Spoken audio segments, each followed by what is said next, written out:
நம்ம எல்லாரும் ஏதாவது ஒண்ண நோக்கி ஓடிக்கிட்டே இருக்கோங்க. எப்படியோ தெரியுமா? ஒண்ணு பெரிய பணக்காரன் ஆகணும். இல்ல அப்படின்னா ஏதாவது புகழின் உச்சத்த நோக்கி அடையணும் அப்படின்றத தான நோக்கி ஓடிக்கிட்டு இருப்போம். ஆனா இது எல்லாத்தையும் மாத்துற மாரி ஒரு கதை பார்த்தேங்க. அது என்ன தெரியுமா? ஜப்பான்ல கல் உடைக்கிற ஒரு தொழிலாளி இருக்காங்க. அவன் ஒரு பணக்காரனை பார்க்குறான். பார்த்த உடனே என்ன நினைக்கிறான்? பணக்காரன் சொன்னா எது வேணாலும் நடக்கும். அதனால நம்ம ஒரு பணக்காரன் ஆவோம் அப்படின்னு நினைக்கிறான். அதுக்கப்புறம் ஒரு அரசனை பார்க்குறான். அரசன் மாதிரி ஆனா என்ன வேணாலும் செய்யலான்னு அரசனாவும் ஆயிடுறான். ஆசை யாரை விட்டது?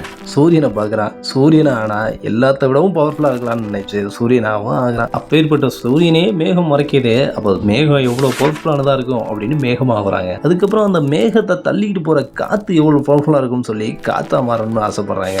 அதுக்கப்புறம் லாஸ்டா அந்த காத்தையும் தடுக்கிற மழை எவ்வளவு ஸ்ட்ராங்கா பவர்ஃபுல்லா இருக்கும் அப்படின்னு சொல்லி மழை ஆகணும்னு நினைச்சிட்டு அதாவும் ஆகுறான். அவ்வளவு பெரிய மழையையும் ஒரு சின்ன ஏழை தொழிலாளி கட் பண்ணி சில செய்திக்கு எடுத்துட்டு போயிட்டு இருக்கான். அப்ப யோசிக்கிறான், இந்த மழையே அசைச்சு பாக்குறானே அந்த தொழிலாளி, அப்ப அவன் எவ்வளவு பவர்ஃபுல்லா இருப்பான் அப்படின்னு யோசிக்கிறான். ஸோ இதுல இருந்து உங்களுக்கு ஒன்று தெரியும், இந்த பவர் அதிகாரம் அப்படின்றது எல்லாமே ஒரு மாயைங்க. இருக்கிற லைஃபை சந்தோஷமா இருந்துட்டு போவோம். பாய்.